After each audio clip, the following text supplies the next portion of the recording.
Everything in a pile, what had once been cold, lifeless metal, moved and jolted on its own. He'd done it! He had unlocked the secret to life itself. Except something was clearly wrong. The movements were erratic. They were violent, angry. Baby didn't act this way. She had been calm, collected. This was clearly something else, something mindless and frantic. Perhaps by mixing the souls and then portioning them out, he had created incomplete beasts. He would need to keep testing to truly understand it. He needed more of this remnant. As he searched the old pizzeria one more time for any remaining scraps of metal, the ghosts attacked. His past victims come to collect their due, all led by Cassidy. The five lined up and blocked the door, and Afton's mind reeled. The scientific implications of this were incredible. Ghosts, real ghosts that he could see, all standing against him. But what could they do? What couldn't they do? He panicked as Cassidy approached. How do you stop something that's already dead? Maybe with the thing that resulted in their death in the first place. He would get into his suit like old times. He would regain his power over them just like the day that they died. He was the genius. He was the one in the suit. He was the one in charge.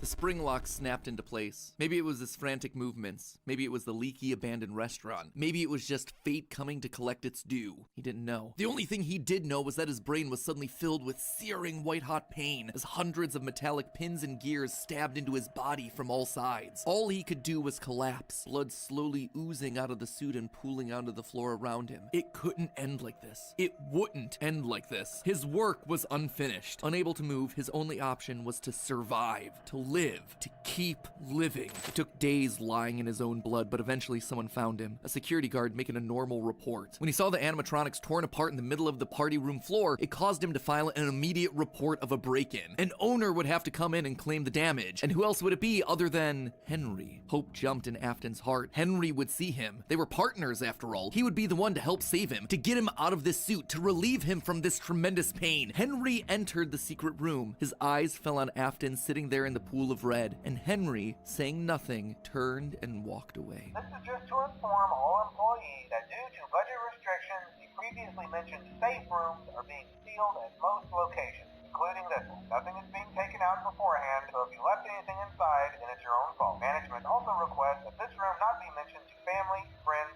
or insurance representatives. And so there Afton would sit, hanging on for 30 years, trapped behind the walls with an iron will that refused to die. Most of this is things that we already knew, stuff that's been established and re-established time and time again by the games. That said, there are two things that I absolutely have to address. The first and biggest is the placement of sister location, or more specifically, Elizabeth's death. To me, evidence in game seems to suggest that it was meant to come before the crying child's death in 1983. The biggest clue to this is that the crying child saw something. Remember what you saw is the phrase that's repeated over and over again by psychic friend Fredbear, aka William Afton speaking through a walkie-talkie in the Fredbear plushie's stomach. But what did he see? Well, I think we can tell based on how the nightmare animatronics are visualized. They have mouths in their stomachs, just like Baby ripping in half at the waist to swallow a kid. There's also the empty girl's room, one presumably left behind by a dead sister. And lastly, it explains why he's scared, and more specifically why Afton wants him scared. He needs his kids to stay away from the animatronics. He doesn't want them getting too close because the last time one of his kids got too close to a robot, his daughter died. That's then why he sets up the nightmares, to scare both Mike and the crying child away from the animatronics from that point forward. That's why books like the Character Encyclopedia outright suggest that we play as the crying child in FNAF 4. That's why he has a nanny cam following the crying child everywhere, so he can keep tabs on his kids when they're out of his sight. He can't let another Elizabeth situation happen. The death of Elizabeth also gives William Afton extra motivation for killing. He's a grieving father. His daughter was taken away from him, so Charlie should die as well. He's lashing out at the world after losing his kids. And again, we know that at least one of his children had to have died prior to Charlie's death, based on the mound of dirt that we see in Midnight Motorist. It also allows circus babies to open and close earlier in the timeline, which is how you wind up with Funtime Foxy appearing as Mangle in the FNAF 2 location. Basically, Elizabeth dying first has everything it needs to fit, except for the most important thing, the murder weapon. Why would Afton be building an animatronic with a giant claw in its stomach so early in the timeline? At this point, he just has no motive. It just doesn't make sense prior to 1983. At this point in the story, he hasn't killed anyone, and we know for a fact that the missing children's incident is 1985. So Elizabeth's death coming before any of those events just doesn't work, hence why I placed it where I did in the narrative timeline. Afton's death here is also a bit tricky. We know that he returned to the the FNAF 1 location to break down the original animatronics in order to harvest their remnant. We know that he melts down 5 things to become one thing. Candy Cadet makes that very clear. So the 5 things are the 5 endoskeletons from the various animatronics. That would be totally fine if it weren't for one huge problem. On his 5th visit to the pizzeria, Afton gets spring-locked. So either the 5 becoming 1 starts in 1993, but then finishes 30 years later when he re-emerges from the wall to add the last endoskeleton to his pile, or he's had himself some reason to return to the original location after harvesting all the stuff that he can. It's not ideal, but it's the one angle that makes the most sense. William still wasn't back. Weird.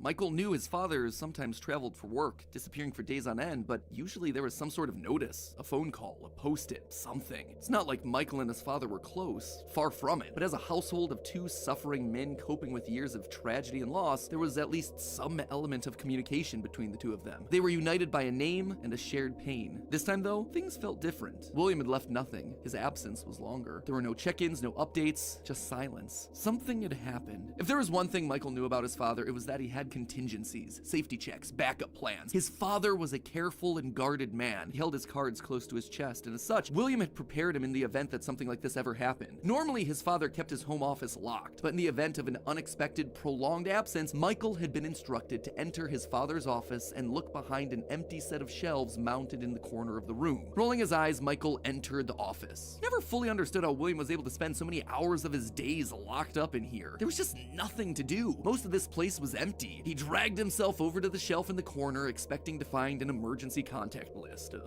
family safety deposit box. But what he actually found there was completely unexpected. Father, it's me, Michael.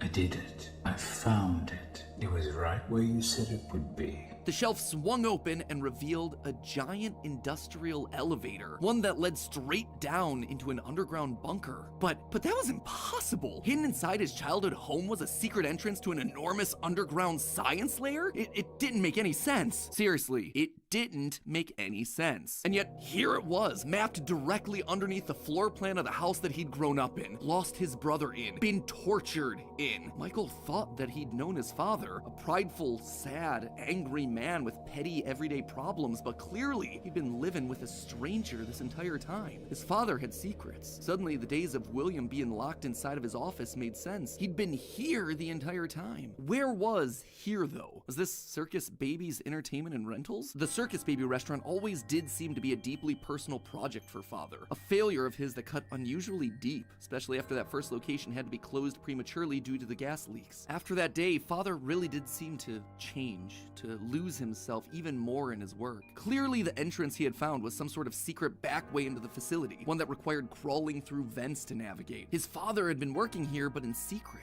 Why? And that's when he found her. At the end of the facility, Circus Baby, his father's pride and joy. Except something was different about her. She wasn't like the others. The way she talked, the stories she told. This wasn't just a robot. She was alive somehow. And not only was she alive, she also felt familiar. There is something bad inside of me. I'm broken. I can't be fixed. Will you help me? Was this his sister? William's baby girl? But how?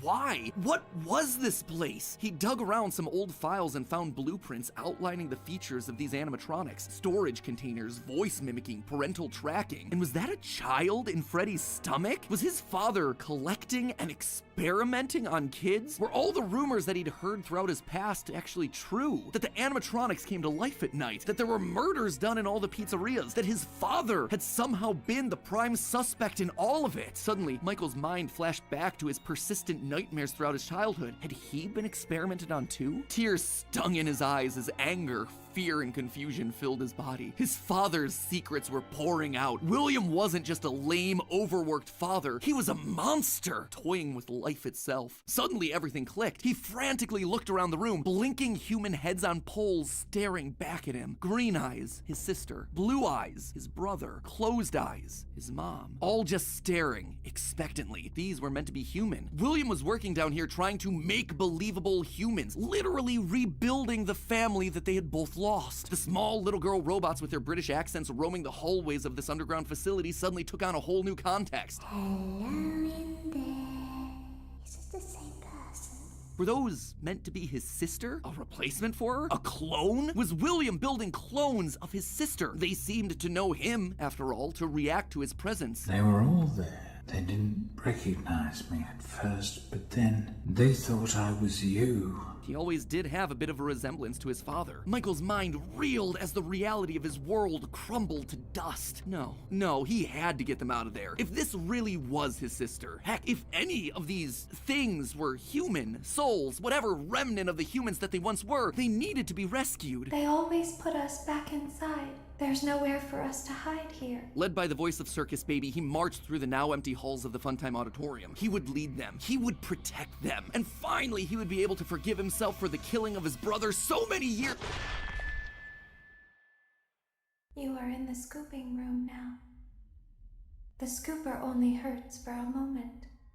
Scooper? That violent extraction arm? Michael had seen that one in the pile of blueprints. Something about heat rendering the magical silver metal inside useless. In reality, prior to getting himself spring-locked and put behind the wall, William's methods had become increasingly sophisticated. With a mechanized arm that could infuse new bodies with a soul, William could finally give and take away life. The only thing he needed were the bodies. But William wasn't the only one looking for bodies, as Michael was about to learn.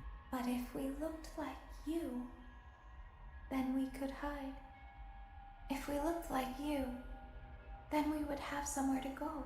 Michael was going to be the hero to help these animatronics, all right. He was going to help the haunted tubes and wires of these animatronics escape, just not in the way that he anticipated. His sister had lied to him. Another game of pretend. The scooper plowed forward, digging its extraction arm into his body. As he heard his bones ripping through his flesh, Michael blacked out. But something is wrong with me. I should be dead, but I'm not. For the next several months, Michael's life was not his own. He was forced to comply with a tangle of wires and spirits that lived inside of him. His body felt like an overfilled balloon begging to burst as day by day, week by week, his flesh began to sag and discolor. He was a walking, talking, rotting corpse, alive, but wishing he wasn't. He was a puppet, a walking shell. And while he did his best to conceal his fate, there was only so much a man filled with robot spaghetti could do. The entity in his innards would eventually leave, but by that point, the damage had been done. His decaying flesh stank, turning him into a literal purple guy. But still, even with no bones, even with rotting purple flesh and begging to die, Michael continued to live. That silvery metal remnant injected by the scooper meant that he couldn't die. His anger also refused to die. What he had seen down there in his sister's location had rocked him to his core. His father had killed and captured dozens. His experiments had killed his sister and then tortured him throughout all his childhood. He was actively trying to build human replicants. He didn't know where his father was, but Michael knew that he was out there somewhere. I've been living in shadows. There is only one thing left for me to do now. I'm going to come find you. Michael had to correct for the sins of his father. He had to make things right. Michael would burn Fazbear Entertainment to the ground. I mean, what else could you do when your skin was permanently purple? Michael's strategy was simple. He would apply for night security guard positions at the old defunct pizzeria locations. That way, no one ever had to see him or smell him during his shift. And all these old, shuttered locations did need guards. Teenage vandals and squatters were always looking to get inside these abandoned buildings, and yet no one ever really wanted to work an overnight graveyard shift unless they were practically out of options. Enter Mike. One by one, he would take on the job of security guard, changing his name each time to ensure that no one was able to follow his paper trail. Once inside, he could tamper with the animatronics and figure out how they worked, writing about his experiences in his security logbook. While there, he would listen to the old tapes where upper management awkwardly welcomed new recruits to their summer jobs, even though he was working there nowhere near the summer months. He heard the gory details of his father's franchise from the outsiders looking in, confused and afraid about what was happening in the walls around them. Sometimes he would see his brother in the form of the Golden Freddy suit. It's me appearing on the walls around him. Except now, there was something else there. He was no longer alone. Another angrier presence was also in the suit, as if two spirits were forced to share the same body. And Golden Freddy would attack him now. It was aggressive. Its vengeance wanted to lash out at anyone with the Afton name, anyone who wore a security guard outfit. Over time, Mike worked his way through the old restaurants, the original pizzeria, the bigger, better Freddy Fazbear's. He spent weeks there looking for clues as to his father's whereabouts, and each time at the end of his week shift, he would then set the location on fire. Remnant can't survive high temperatures after all. So burning away whatever spirit-laden animatronics that still existed inside seemed like a winning strategy. All this revisiting of his past, though, was causing the nightmares to begin again. Hallucinations that brought brought him back to his childhood. The guilt around killing his brother. His dreams were oddly mixed with the shrill phone calls of the security guards. But it would all be worth it in the end. The goal was to eventually stumble across the one location, the one job that would finally reunite him with his father. Little did Mike know that that day would come sooner than he expected. 2023, an advertisement came across Mike's TV. Fazbear Frights, a new horror attraction inspired by the awful crimes that occurred around Freddy Fazbear's Pizza so many years ago. It made Mike sick. People looking to make a quick buck off the tragedy of others, off his own family. This wasn't a joke or entertainment. Regardless, he had to be a part of it. If this team was combing through his family's history, they might stumble across something that could be useful. And if his father was truly still alive as he suspected, there would be no way that he wouldn't show up here. Maybe finally this could be the final chapter in his family's marathon of tragedy. Mike applied for the job and was immediately handed the keys. Years of doing this had taught him that security guards rarely receive thorough security checks. They also liked how creepy Mike looked. They thought it was a costume, on theme for the job. What little they knew. Hey, glad you came back for another night. I promise it'll be a lot more interesting this time. For weeks, there was nothing. But just as Mike considered giving up, he received the call that he'd been waiting for years. You're not gonna believe this. We found one. A real one. Could this finally be him? Sure enough, there he was. William inside his iconic golden Bonnie Springlock suit, only now it was green and decaying with age. And there they were, a small family of broken men finally reunited. It's been a long time, Dad. Mike had always struggled with the phantoms of his past haunting him, but now all the animatronics he'd encountered over the past months, hopping from pizzeria to pizzeria, suddenly sprang to life, their burned faces haunting him as he tried to keep track of his father on the cameras. It would seem that William's mere presence had put the spirits on high alert. Ultimately, they were harmless, more annoying than anything else, but there was one that felt different from the others, one that was more than just a mere phantom, the security puppet. If he looked at the cameras at just the right moment, he could see it floating there through the halls. He could even see its reflection in the water pooled on the ground. It would seem like he wasn't the only one there on a mission. While he was dealing with Springtrap, Michael assumed that this one was likely dealing with the spirits of this place, finally setting them to rest. Hopefully this means a happier day for all of us, Mike thought to himself. And in that moment, he felt the air around him release, like pressure being let out of a bottle. The building sighed, as if 5 spirits had finally been allowed to move on. He had the sense that his brother was a part of them. He rigged the wiring inside the building to misfire, and the dry, desiccated walls erupted in flames. It is finished. Except, it was not. Somehow, through sheer force of will, Afton remained. He had survived, and Mike would need to find a new way of finishing off his father. Luckily, the solution would present itself later that year. Not from Mike, but from another victim that had been left in his father's wake. We're talking about becoming a Fazbear Entertainment franchisee. Restaurant ownership and management. Something almost anyone can do with a limited degree of success. You are now the face of the newly rebranded Freddy Fazbear's Pizza. Fazbear Entertainment as a brand had been closed for years. William had been stuck in a suit and a wall. The only person who legally could bring the franchise back was Henry, but he'd largely pulled out of the franchise around the time of his father's disappearance. Something was up. Surely this had to be some kind of a trick, right? Mike, doing what he did best, applied for a franchise and immediately got the job. There was just one thing out of the ordinary. Paragraph 4. If you are playing this tape, that means that not only have you been checking outside at the end of every shift, as you were instructed to do, but also that you have found something that meets the criteria of your special obligations under paragraph 4. No employment contract he'd ever signed required him to keep special lookout for independently moving animatronics outside the restaurant. Now he knew something was up here. Henry was luring them all back. Rather than trying to go to them, like Mike had done for years, Henry was doing the opposite. He was putting them all under the same roof. He was finishing them off for good. Mike knew this wasn't meant to be a restaurant. It was meant to be a prison, a containment vessel, a locked box meant to trap them all in so they could finally end the madness. It took a few nights, but eventually everyone was there. His father, the puppet, the robot Spaghetti that had once violated his body, and his sister, now hopelessly devoted to serve the man that had once gotten her killed. It was time. He had been instructed to seal the doors and leave, but while he locked everything down, he didn't move on. If this was truly meant to be the end, if the remnant needed to be washed away, he needed to be a part of that. This is where your story ends. And to you, my brave volunteer, who somehow found this job listing not intended for you, although there was a way out planned for you, I have a feeling that's not what you want. I have a feeling that you are right where you want to be. And to you monsters trapped in the corridors, be still and give up your spirits. They don't belong to you. For most of you, I believe there is peace and perhaps more waiting for you after the smoke clears. Although for one of you, the darkest pit of hell has opened to swallow you whole.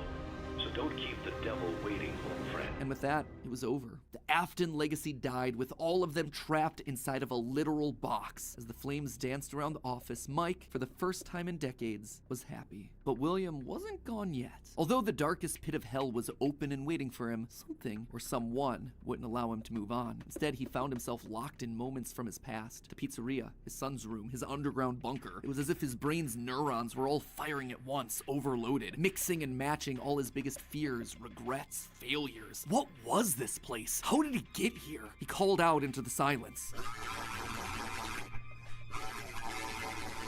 Then they started coming. Without warning, animatronics, both new and old, began to jump out at him, bite him, rip him limb from limb. The pain was immeasurable. Make it stop. Make it stop. William, for the first time, longed for death, an end to this torture. Just as it felt like he couldn't take it anymore, everything was quiet again. It was as if the world had been reset. There was a brief moment of quiet, and then the onslaught began again. Dozens of faces from his past all focused on him. A waking nightmare that he couldn't escape from. More pain, more ripping. It was his own personal hell, but why? Why couldn't he just die? And then he saw them, a group of characters he never thought he'd see again. Those janky, stolen characters that had started everything. The mediocre melodies. It had all started to go wrong once they showed up, once Henry had made them. But mixed in with their obnoxious southern drawls, William heard something else. It was barely a whisper, but he could just make out the words. He tried to release you.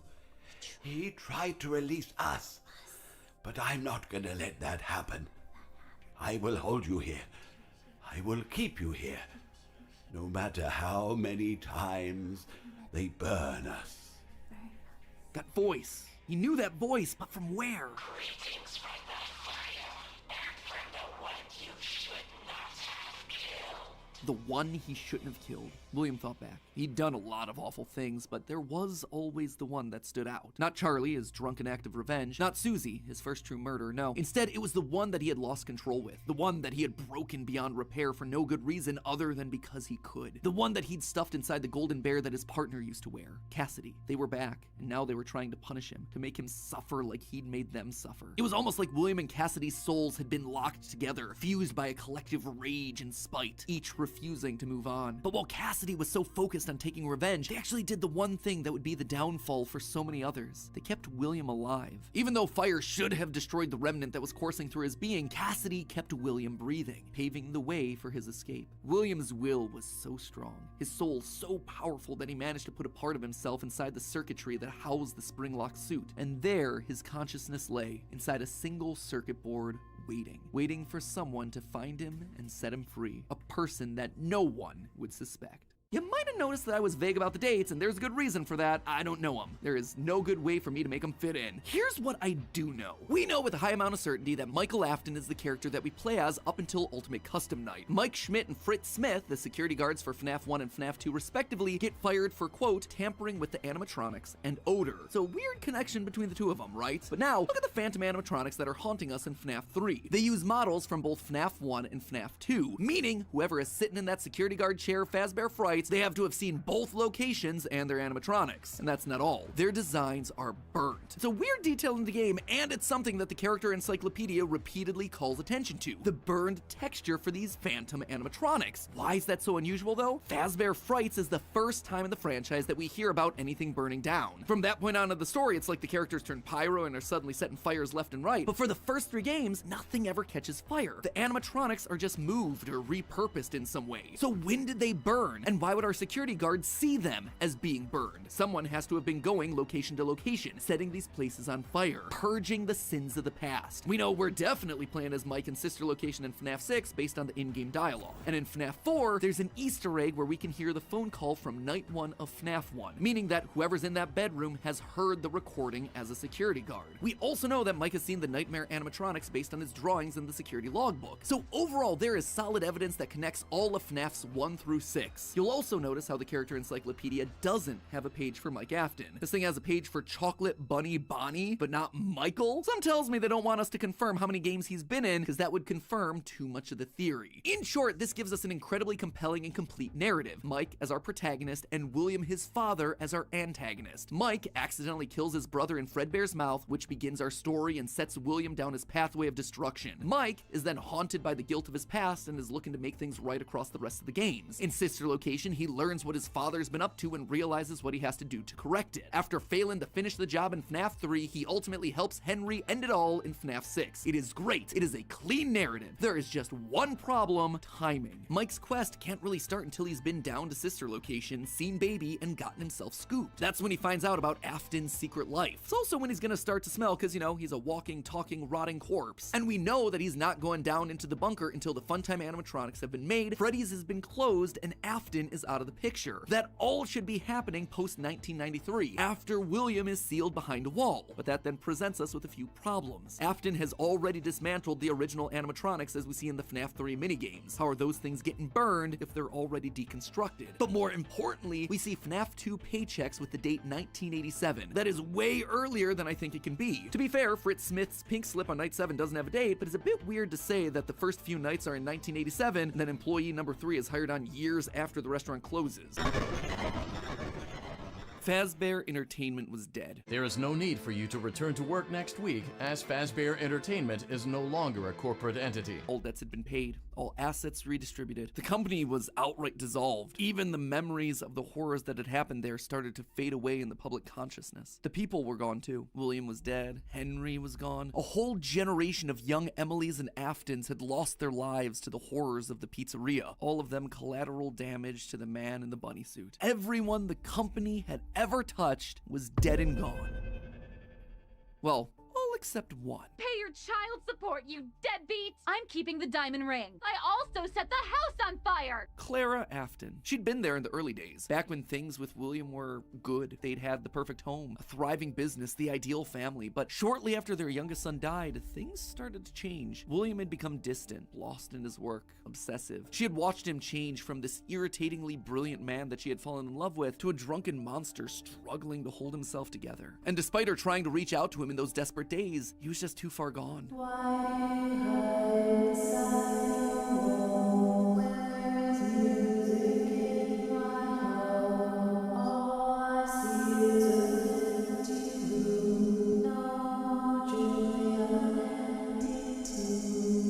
Admit it, you wanted to let me in. For her sake, she had to leave the relationship, and from there, she largely faded into obscurity. A mystery from William's past, a footnote in his history, and that was fine for her. She wanted to leave that part of her life behind. She tried to move forward, never wanting to hear the name Freddy Fazbear again, a time defined by mistakes and broken promises. But then, the paperwork started to arrive. As Fazbear Entertainment began to close as a corporate entity, suddenly her mail was flooded with notifications, requests, obligations. She had been there since the beginning, helping William in the early days of his business, and now, as a shareholder and sole living member of the Afton family, all copyrights and trademarks of both Afton Robotics and Fazbear Entertainment passed on to her. Memories of this past life that she had long left behind. Looking at the blueprints, the contracts, the memos, she felt old wounds begin to reopen, the regrets of a happy family that had been torn away from her. William had always been brilliant. That's what had attracted her to him in the first place. But he'd also been too blinded by obsession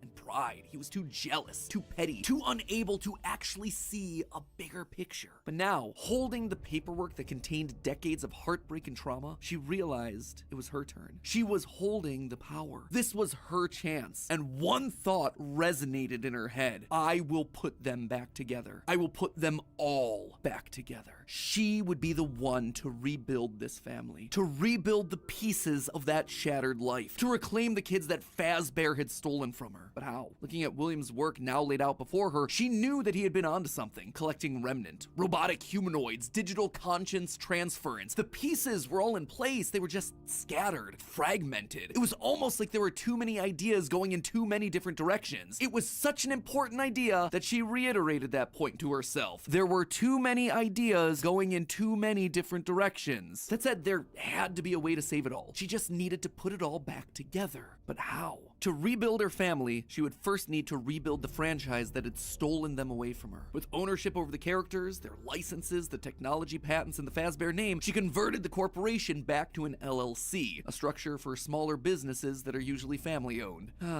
The irony was fitting. From there, she would need Remnant, and lots of it. Remnant was the key. Clearly, in the later years of his life, William had been using Circus Baby's entertainment and rentals as a remnant farm, sending robots to kids' birthday parties in the hopes of nabbing bits of the stuff here and there. But clearly, it wasn't enough. He had, what, like 4, maybe 5 animatronics going out every week? No. It was a decent idea, but to get the Remnant they required, it needed scale. Dozens, hundreds of animatronics, all out there, all gathering Remnant from unsuspecting customers. But to do that would require help, something William would never ask for. William had kept everything in-house. His obsession with control limited him. Clara, though, she wasn't nearly that precious. A plan like this required partners, people outside of Fazbear to do the heavy lifting. So she contacted a mid-sized delivery company, DLZ Shipping Solutions, to help build replicas of all the original animatronics. And with meal delivery apps being all the rage, why not an animatronic delivery service? Order one to celebrate your birthday, your Halloween party. How about a 4th of July picnic? We'll invite Liberty Chica and 4th of July Freddy on over. She would make sure that they made skins for every occasion. Chocolate Bonnies for Easter, Shamrock Freddies for St. Patrick's Day, Dia de los Muertos Chicas. And thus, the Fazbear Funtime service was born. That's right. With the Fazbear Funtime service, you'll never be alone again. You'll always have someone watching your back. Was it ridiculous? Absolutely. Was it a sellout?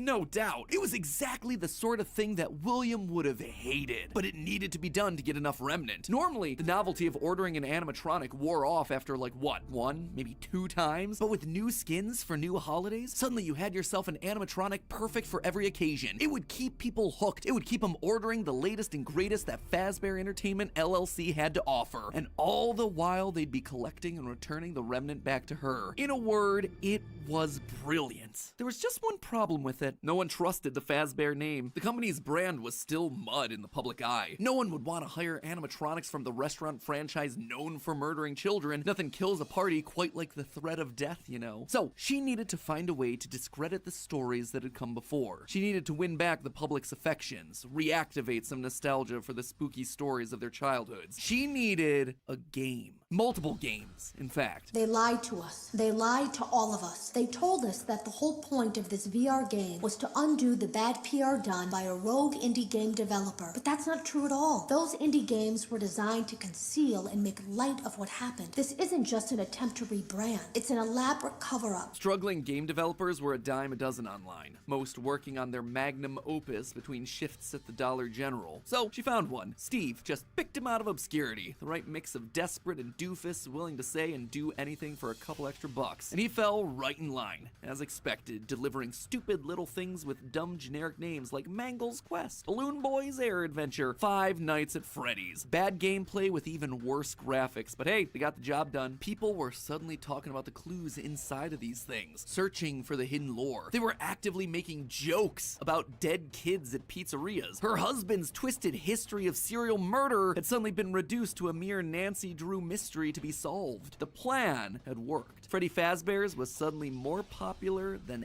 ever. Things were going shockingly well. Her takeover and reboot of the franchise was full and complete. Suddenly infused with cash, she built the largest, most ambitious project yet, the Mega Pizzaplex. William had always been so visionary, but always thought so small scale. He was careful to a fault. Not her, though. She knew that this latest project needed to be big. It needed to be flashy. It needed to be a palace for children, a place that got people talking and checking out the latest in Fazbear products. So with a steady supply of Remnant flowing in, it was finally time. The stage was set. It was time to get to her real goal, literally rebuilding a family. March 2035. The first was obvious. The crying child, her little boy, the one that was the first to get ripped away from her. She'd seen down in his bunker that William had gotten very close to replicating artificial humans using animatronic technology. And so that's exactly what she would do. Rebuild her boy from the ground up using robotic parts. His shaggy brown hair, his favorite striped shirt, even down to small details that no one would notice, like the band-aid on his left knee. William's research had even found ways of making animatronics that could bleed and process food, making them virtually indestructible indistinguishable from a typical human. He would never have any idea of what he actually was unless he was explicitly told. The only things that could possibly ruin the illusion were any overrides to his internal systems. If something were to, say, interfere with the cameras that he had in his eyes, or cause some sort of a core reboot to his hard drive, or x-ray his metallic bones, then yeah, he would be exposed. But otherwise, to the outside world, he was just your typical, normal human boy. She worked down in the bowels of the Pizzaplex, giving him life, but it was one thing to build him, it was another to help him remember his identity. He died so young, so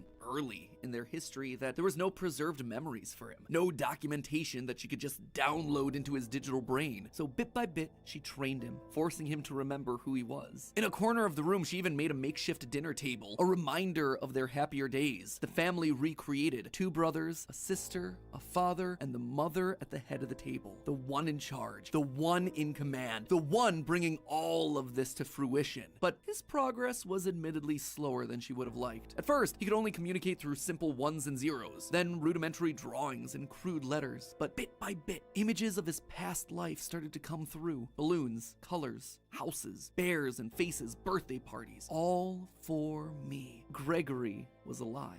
As the robot boy embraced her, she felt a warmth that she hadn't in decades. This was the joy that she'd been working towards. This was what it was all for. Her son, back in her arms again. The plan was working. She had to keep going. Next was William. If the family was truly going to be put together, she would need him. And she knew exactly where he was, in the ruins of that old Freddy Fazbear's pizza place where Henry had trapped him. In fact, that's specifically why she insisted on building the Pizzaplex there over the sinkhole. It was the best place to hide what her true intentions were with the entire operation. Digging through the wreckage, she found him. He was right where she thought he'd be. Seeing the putrid shell of the Springtrap suit, though, was not something she was prepared for. The rotting corpse of William Afton was disgusting. Scorched flesh fused into the fur lining, hollow black sockets where eyes once were, a smell that reeked of burned carbon and bloody iron. He was no longer flesh, it was just the tangled sinews of a creature that was once called human. How far this brilliant man had fallen. It was clear that her work was cut out for her on this one. Afton was practically lifeless. The man may not have been able to die, but he was about as close as you could come, and his body would need a lot of reconstruction. Replacement arms and endoskeleton reinforcements were the top priority, maybe pulled from their new line of glam rock animatronics. She'd have to see if they had any spare Bonnie parts lying around that they could steal. In the meantime, though, she threw the husk that was once her husband into a life support pod infused with aerosolized remnant to help keep him stable. But more important than recovering his body was recovering his mind. In his current state, he was comatose, an empty shell. Severe brain damage starts at temperatures over 108 degrees Fahrenheit. 42 degrees Celsius, and years of repeated fires had burned his brain to goo. Gone was the brilliant, frustrating mind that had drawn her to him in the first place. But she had a plan. Unlike her darling boy Gregory, Afton had found ways to record his consciousness. Fundamentally, the brain is only a series of electrical connections after all, so why couldn't you replicate that in the form of a standard circuit board? In essence, you could create a digital consciousness. And one thing she knew about William, he was nothing if not cautious. A planner, someone who had backup plans to his backup plans. And sure enough, there it was, buried in piles of old animatronic CPUs, a record of Afton himself. But she needed someone to test it. Someone was definitely here during the night. It had to have been the client. I mean, they sent us that stuff in the first place with no explanation, told us to scan it, said it would expedite the process so we wouldn't need to program any pathfinding ourselves. Unlike the other games that she'd paid to have made in the past, this one had a different purpose. This wasn't about PR, it was about getting William back up and running, spreading his virus to the masses. You acknowledge that Fazbear Entertainment is not responsible for accidental digital consciousness transference, real-world manifestations of digital characters. She hired a new developer, Silver Parasol Games, to scan the boards and bring her husband into the system. And because of the immersive nature of VR, William's consciousness would be able to merge with the player, giving him a new body, a new agency. There was just one complication. Afton's hold wasn't as powerful as she had hoped. He wasn't able to gain complete control. The first trial run, Jeremy, was so desperate to escape from his grasp that he sliced his own face off with a paper shredder. Messy. Afton's followers were reluctant reluctant, to say the least. But it was the second attempt that looked like it had the potential to kill two birds with one stone. Enter Vanessa. Mrs. Afton wanted a surrogate daughter. Her darling Elizabeth would have been a young woman at this point if she had lived. And Clara wanted someone who wasn't Elizabeth but could be just like her. Could she have just rebuilt her like Gregory? Sure, but she decided against it because she wanted an actual human mother-daughter connection. Well, that, and it would be redundant and narratively unsatisfying to have two robot kids in the same family. What could she say? William had put a lot of tools on the table for her to use, and she was planning on using them all. Plus, Elizabeth had always been so loyal to Daddy. It was time to give her a second chance, a true choice. And Vanessa seemed to be the perfect candidate to fill the role. Your dad's name was Bill? Your dad didn't play fair,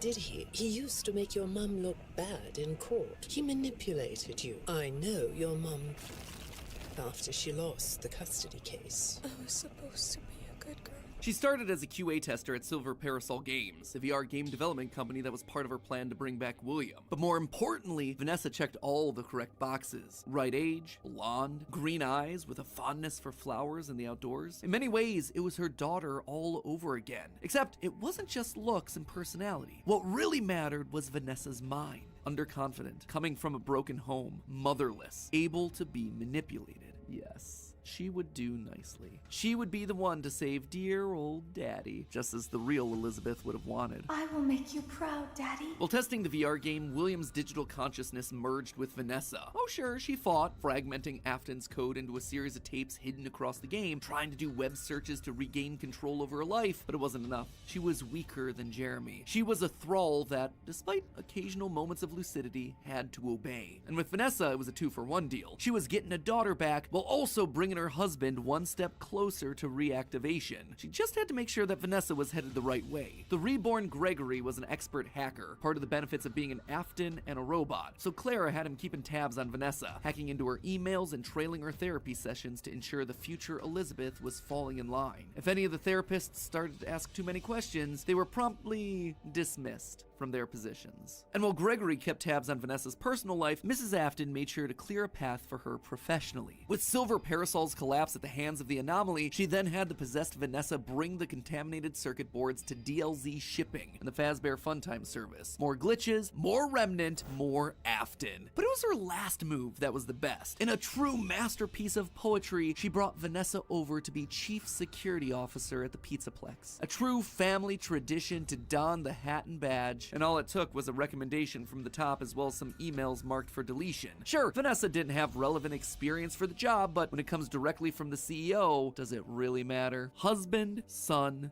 daughter. A corpse, a robot, a human. All that was left was Michael. Poor, troubled Michael. The boy that killed her youngest. The one that would spend years trying to make his guilty conscience right again. A self-professed protector. While she knew she needed him to complete the family, something told her that the problem had already solved itself. Something had shifted when using Glamrock Freddy to excavate the buried pizza place. I have been here before. I found myself for the first time when I cleared the path. I have changed. My friends are here, but I can protect you. I am not me. Maybe it was the remnant that had coursed through Michael's veins. Maybe it was the spirit of Michael living on as a protector. But he was there, somewhere inside of Glamrock Freddy. She could feel it. And just like that, she'd won. She'd done it. Sure, there were still some kinks to work out, some final brainwashing of Vanessa, some rehabilitation of William, but they were there. Finally, all together again under one roof. The Aftons reunited. A happy ending. And that's how it could have ended. That's how it should have ended, had it not been for a few unanticipated developments. For one, it's a book about you and Buddy. Oh, you got me?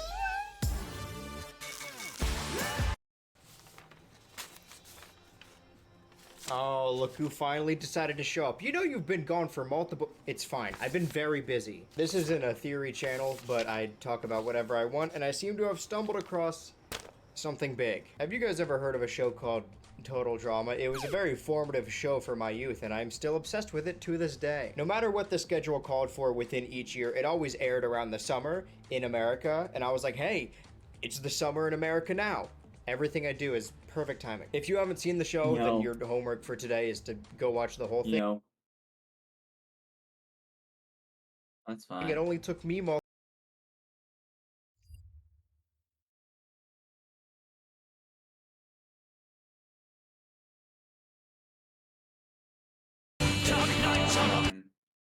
I'm doing simulated universe shit.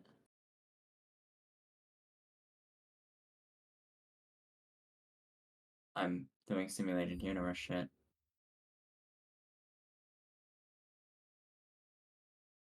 Yeah.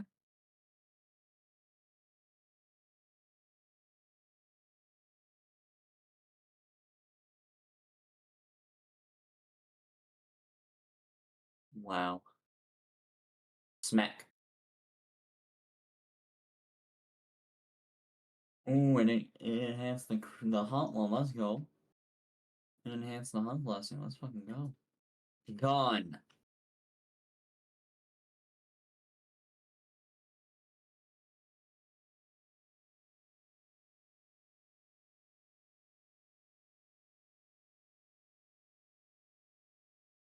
What game is it?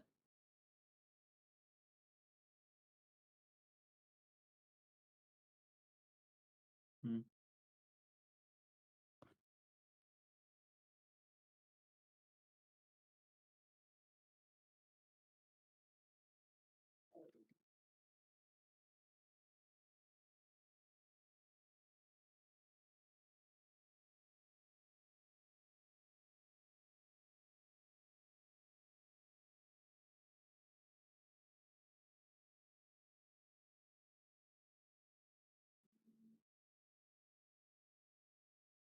Let's go. All the hunt blessings are the ones getting enhanced. Let's fucking go. Gone.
Nice. Are you kidding me? All of these are preservation.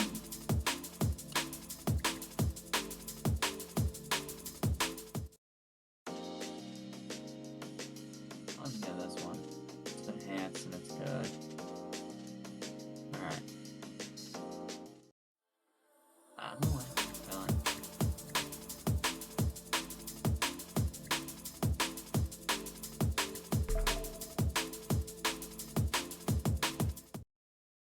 Smack.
Trapped within the silence inside, watching as the days go by outside.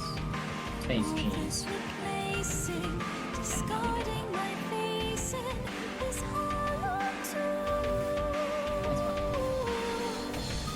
The fall of the idol will tear us link from you to where wandering is the sin.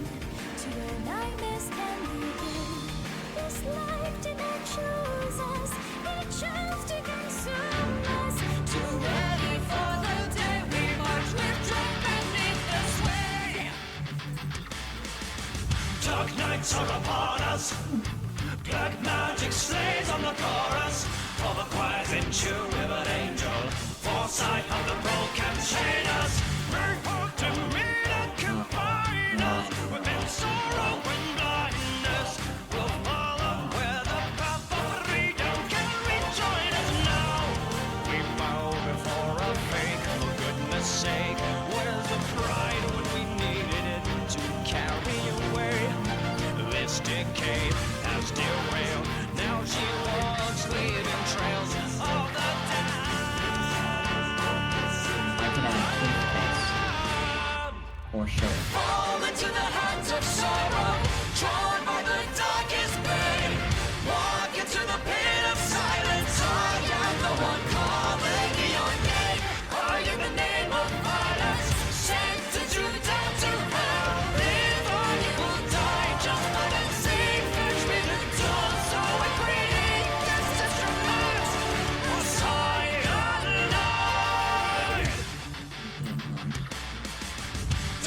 night swept upon us. I walk this river of conscience for the time will come to escape here.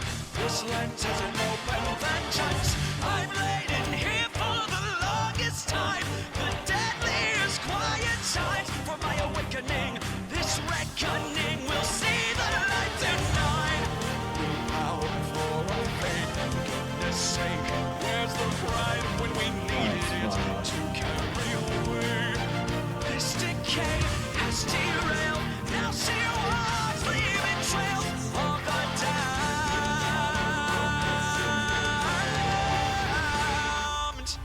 Fall into the arms of sorrow, jump on the darkest bay. Walk into the pit of silence, I am the one calling in your name. I, in the name of violence, sentence you down to hell. Live or you will. Let's do this.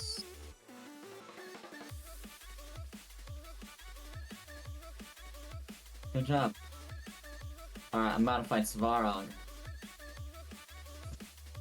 Let's go!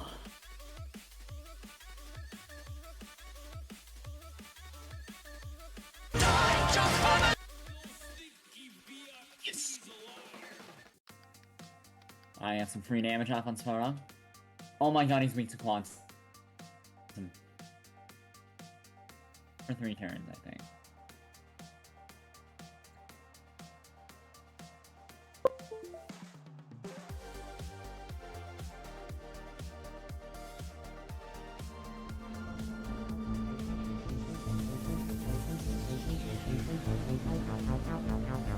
I'll make the most of its quantum weakness.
like me, on the line like you. You got the hands that Walmart Plus members save on delivery, gas, plus so much more. Join Damage. today. Can you see that?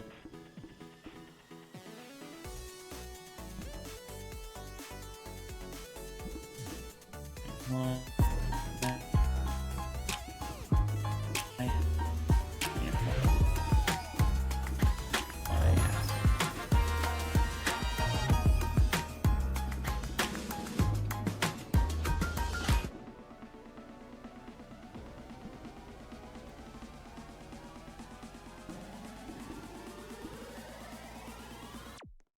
every candle fades to dark.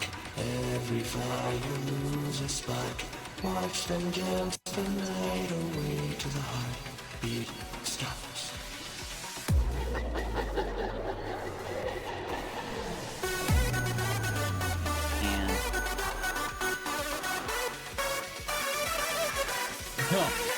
The lights are aglow but dimming slowly with life all alone forever lonely. Watch the night fall away and plan to escape. Listen to the crowd of giggles turning. Speak to the one who smarts unnerving. Yes, be scared and afraid to run away. Dark night, stars slow down into the deep sky. Just waiting for the right time as the clock ticks on the dot. Let there be light, also unclear. Simply coming at you full of fear, with eyes always steady to meet the demons. Give me that. Come on, give me an ignite.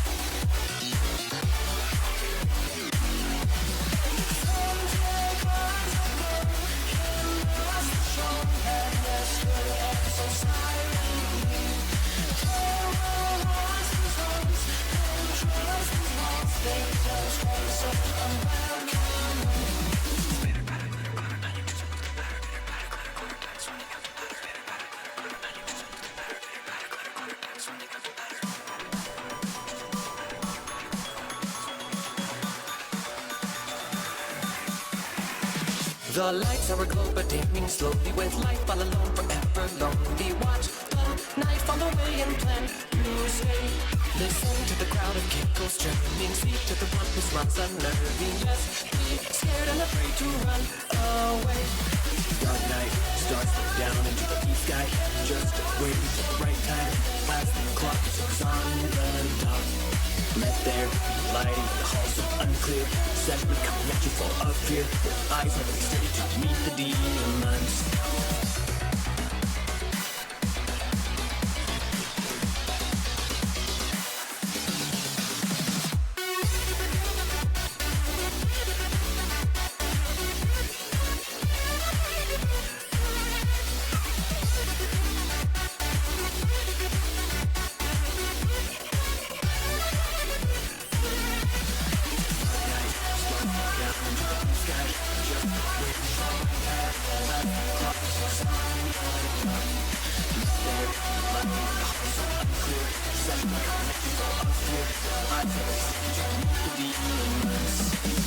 Every candle fades to dark. Every fire you lose a spark.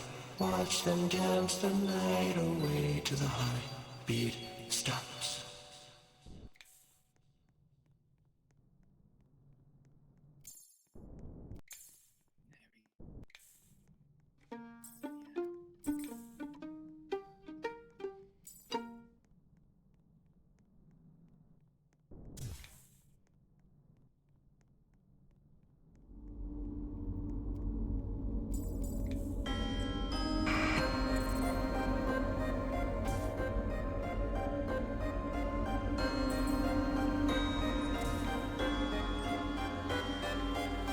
I put in a lot of time here, so I recorded a warning for ya. Only got the 9-5 here, but I got more to the story, Lord. Careful until it's in the building now. Did you get all the unintended children out? We play hard on the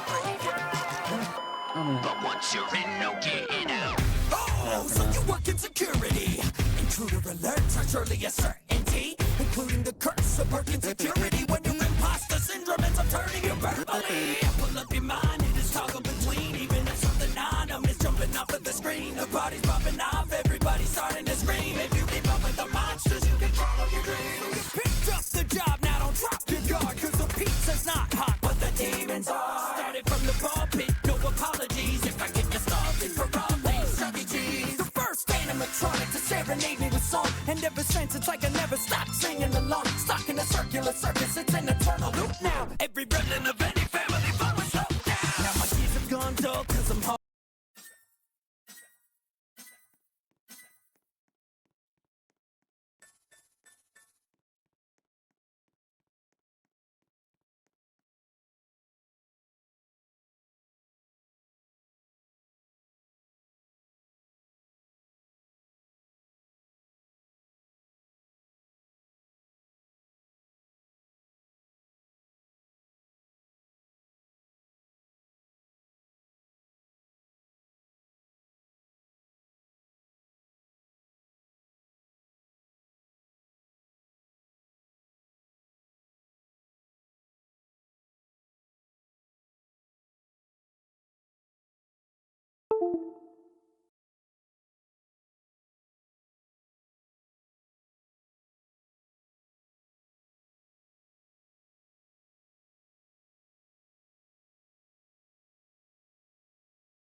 looking at?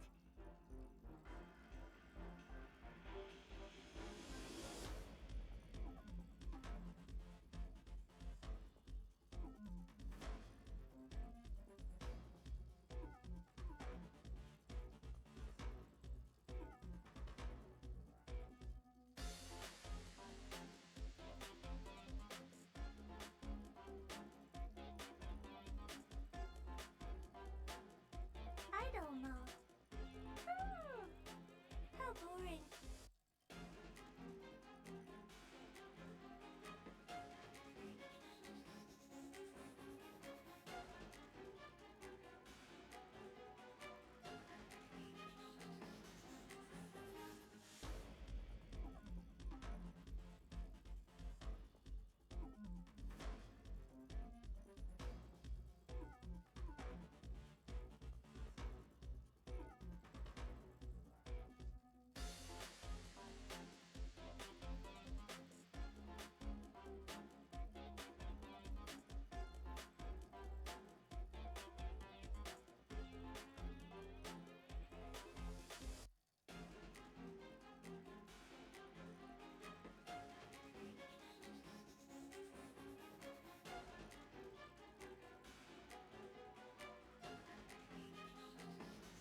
Keep it down. Time to twirl.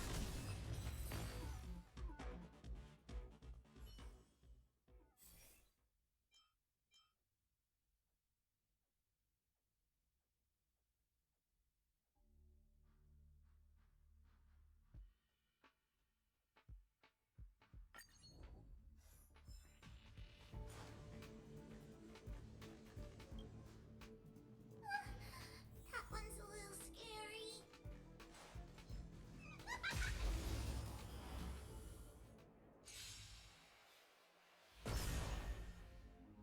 And you're supposed to be stronger? Do you know who I am?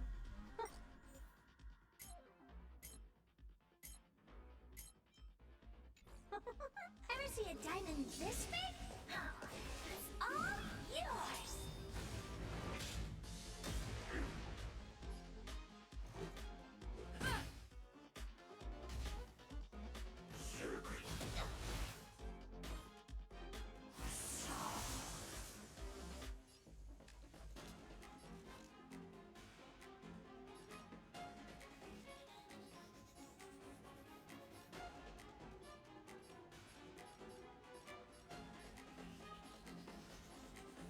The time is now. Lend me your strength. Let's make it Batter up. Come on, Billy.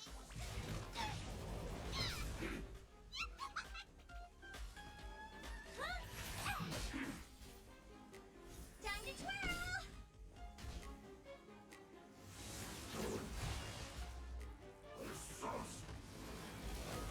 Troublesome.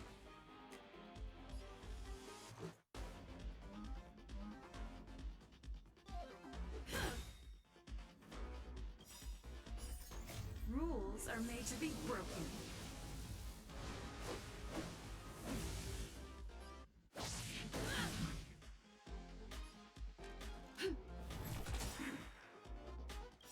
We've entered the storm. To guard and defend. Crush them! You call it small! Follow Hook if you want to win! Kickstart Hook the Great Country Ride! This way! This way!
Huh? Huh?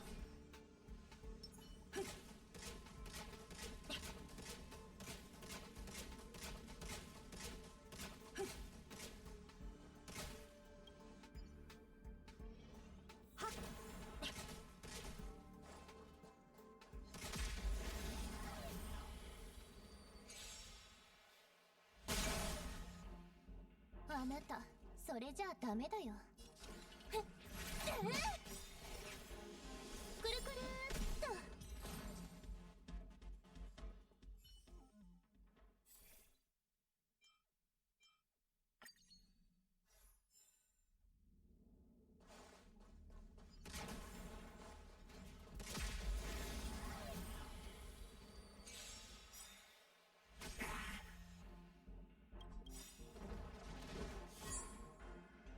私が誰だか知ってるの？こんな大きなダイヤモンド見たことないでしょ。あげるね。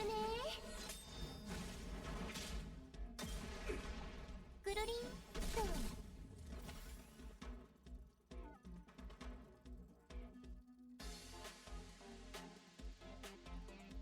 痛くしてあげる。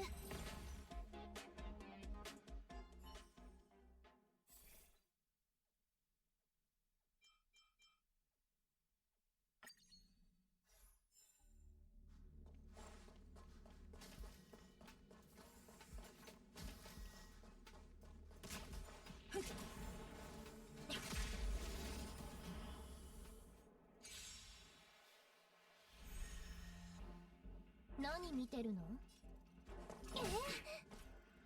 始めようか。くるくるっと。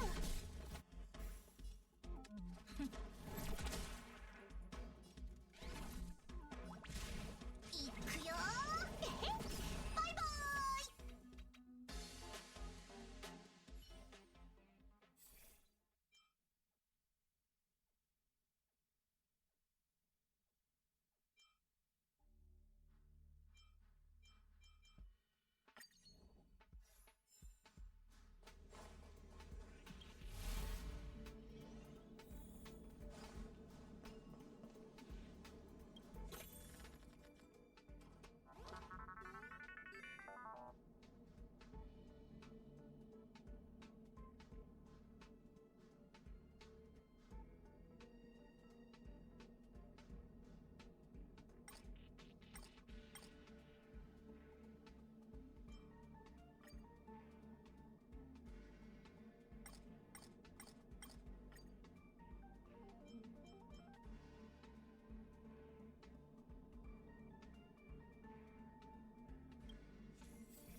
線に注意して。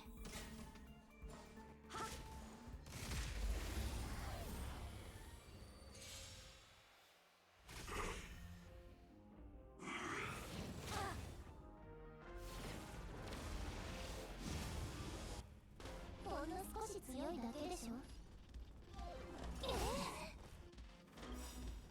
私が誰だか知ってるの？こんな大きなダイヤモンド見たことないでしょ。あげるね。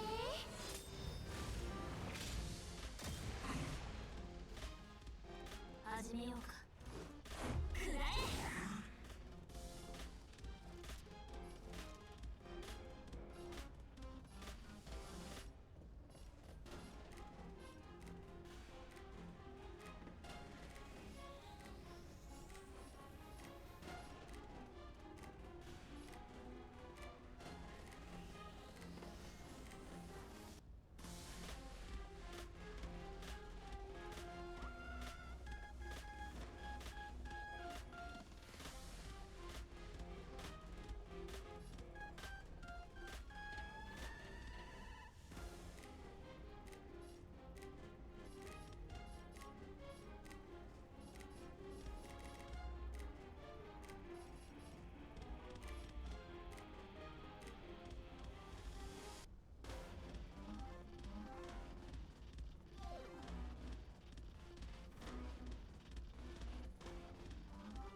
気は尽くさ、我に力を。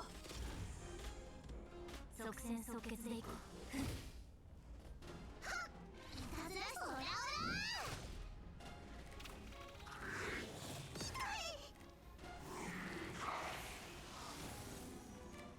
何見てるの？痛くしてあげる。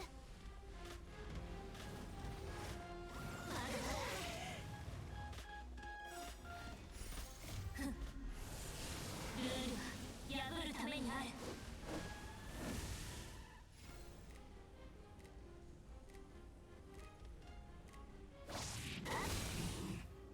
くるくるっ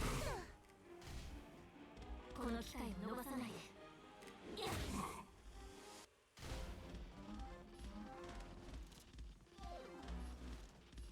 気は尽くさ、我に力を。あんたの番だよ。はあ、あららら、私を頼れば心配ない。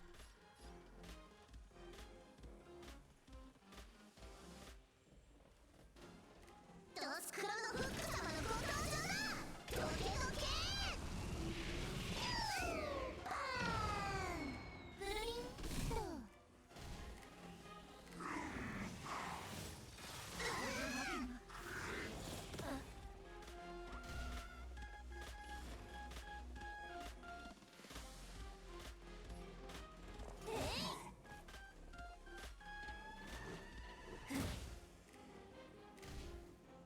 代価を払ってもらう。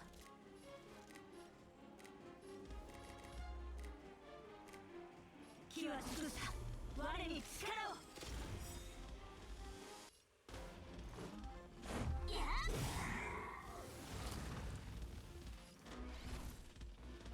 我々はとうに嵐に踏み入った。守るべき者のために敵を打ち崩せ。ルールは破るためにある。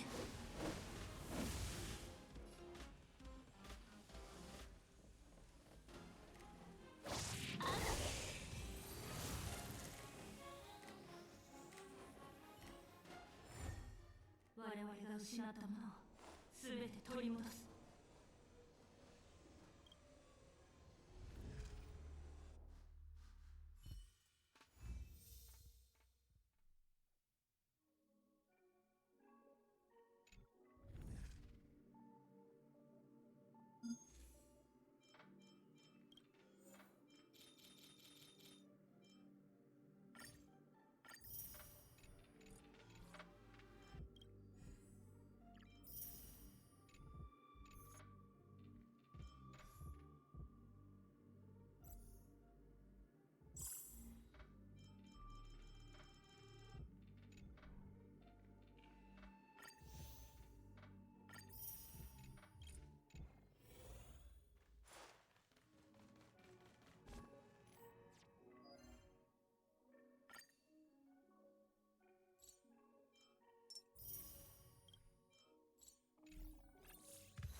たことを感謝してね。えい、くるくるっと。盛り上がってるじゃん。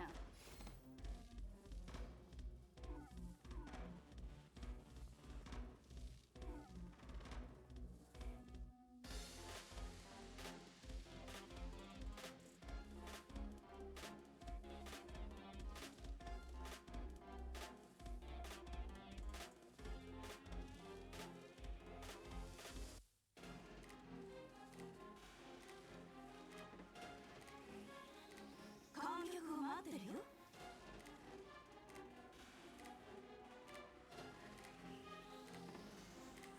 私のリズムに乗れ。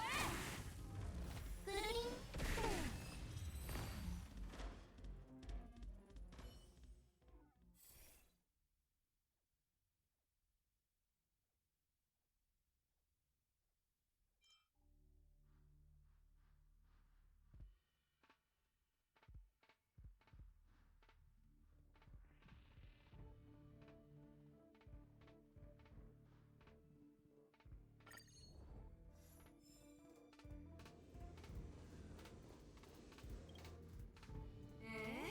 腕試しにぴったりじゃん。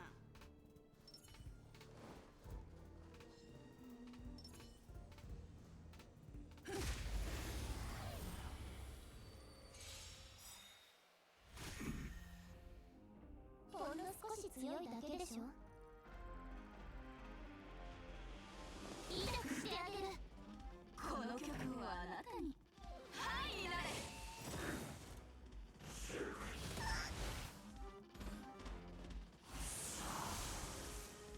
代価を払ってもらう。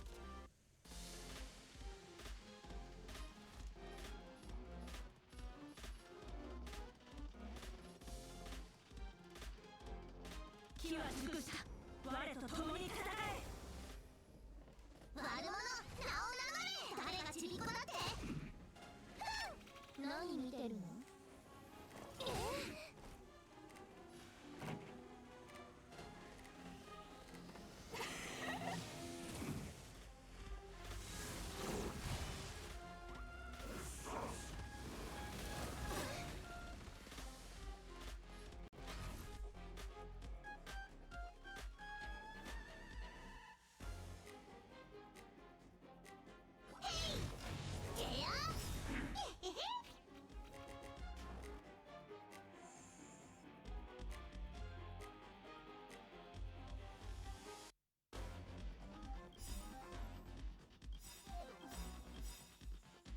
我々はとうに嵐に踏み入った。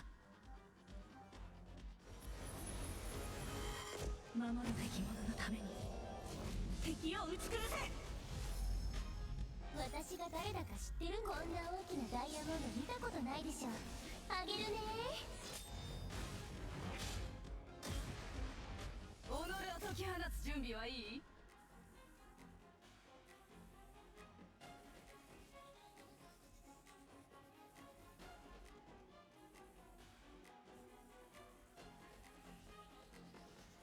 反抗も平等も霊落も全部。くるくるっと。私を頼れば心配ない。ドスクロのフッ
ったことを感謝してね。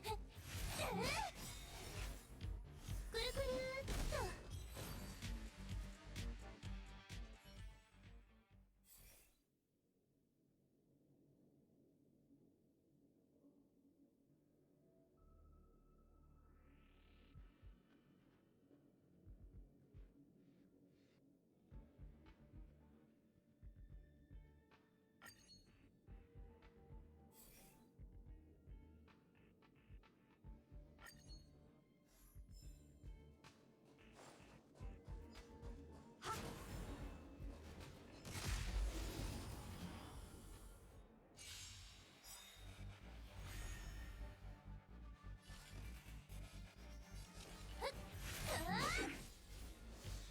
くるりんと。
形勢に注意して。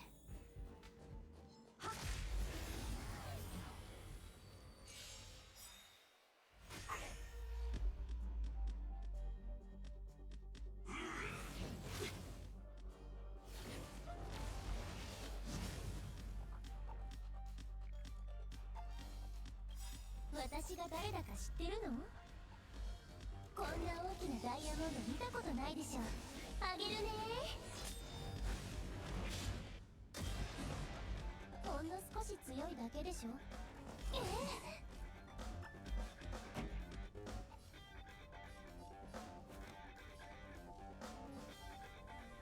っと叫びなさい。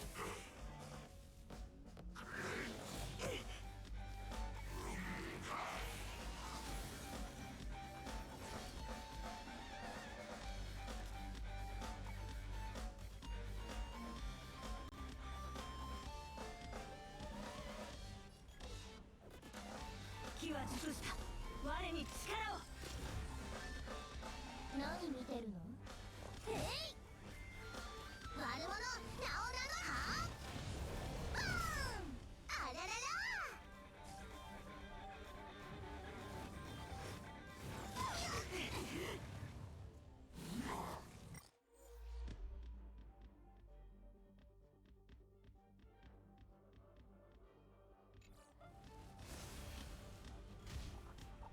盛り上がってるじゃん。私のリズムに乗れ。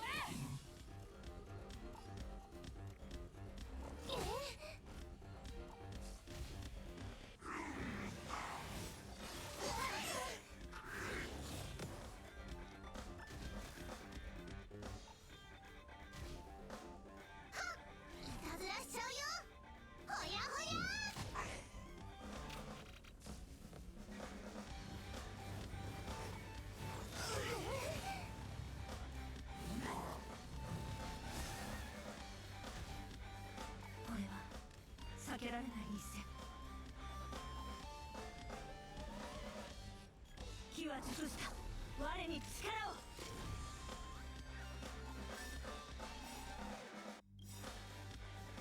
我々はとうに嵐に踏み入った。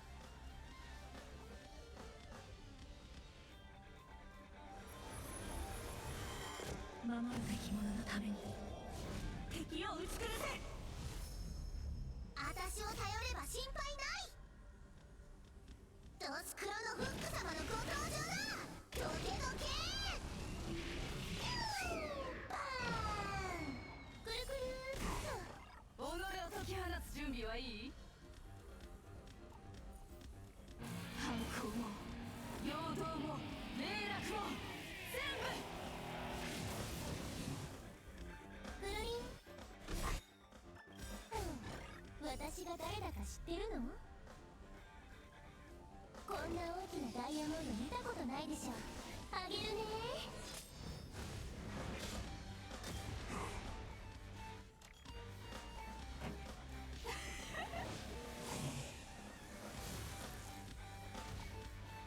私に出会ったことを感謝してね。えい！悪者、名を名乗れ！へい！ゲア！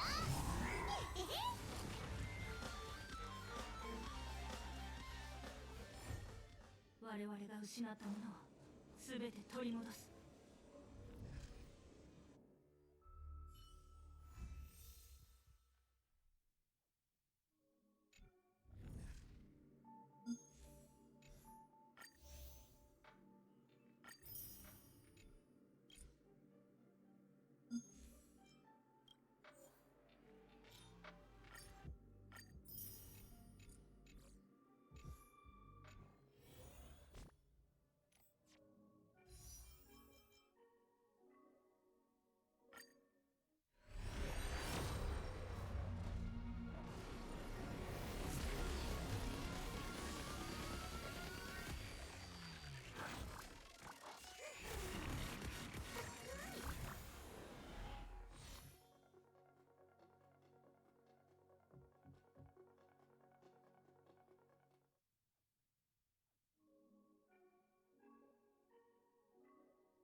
やっ！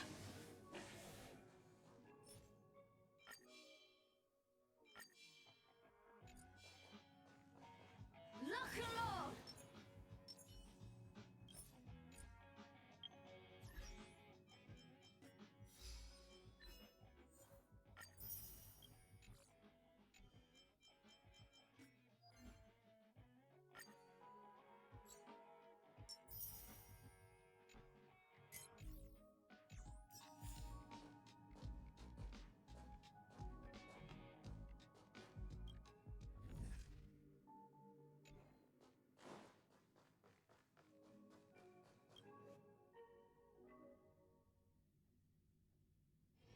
どう？私が興味を持てそうなものはある？